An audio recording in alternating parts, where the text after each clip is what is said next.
balance in a smile. Love and compassion hand in hand. Forgiveness helps us understand. Infinite threads weaving hearts together, even miles apart. Through the laughter, through the tears, we find strength to face our fears. Infinite threads weaving hearts together, even miles apart. Through the laughter, through the tears, we find strength to face our fears.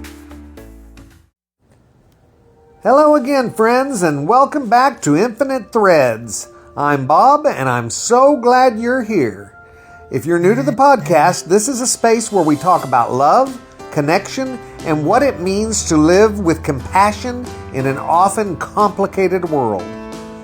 Yesterday, we talked about empathy, what it is, why it matters, and how we can actively practice it in our daily lives.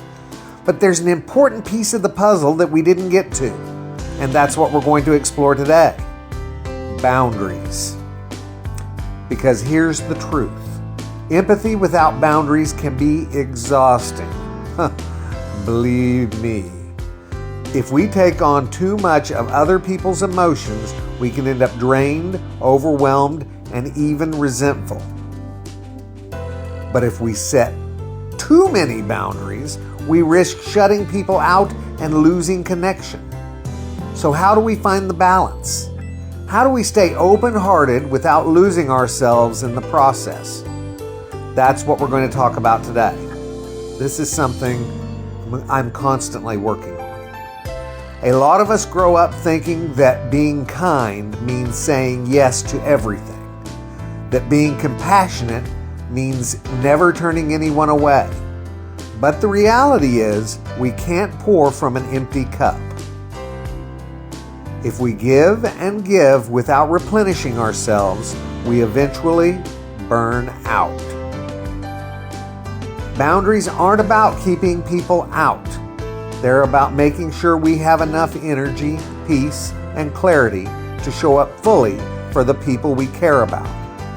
They allow us to practice empathy sustainably so that love and compassion don't become burdens, but sources of strength.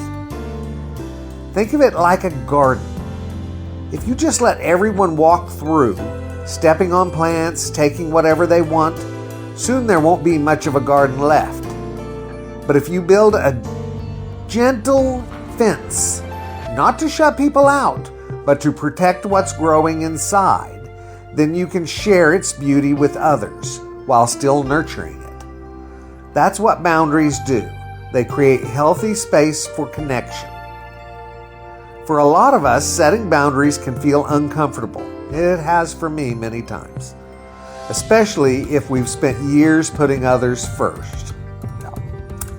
But the truth is, saying no doesn't mean we don't care.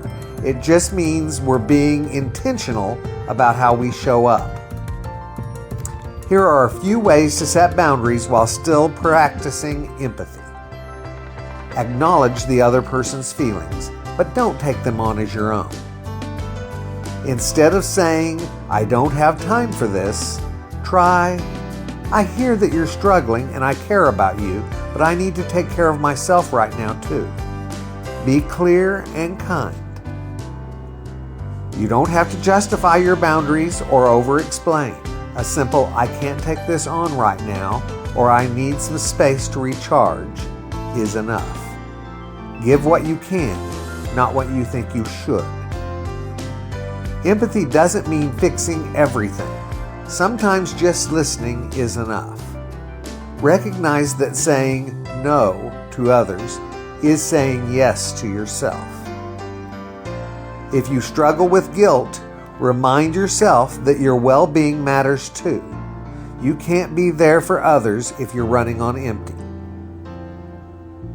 Now, what about when it's someone we love? Which in my case, that's a lot. A friend, a family member, someone we don't want to disappoint. This is where boundaries really become an act of love because we communicate honestly. We build trust. If we keep saying yes when we really mean no, we end up exhausted, frustrated, and distant.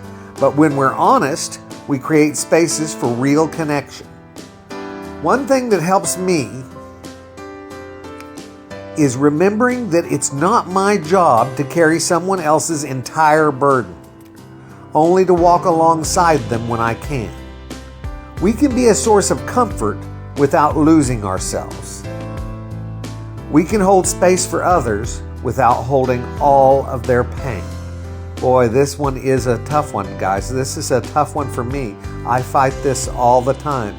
I am just automatically somebody that takes it all in. And so this is good advice, and I've got to practice it myself. So as you go through your day, I want to invite you to reflect on this. Where in your life do you need a boundary? Where have you been giving too much, and where could a little space actually create more love and understanding? Empathy and boundaries aren't opposites. They're partners.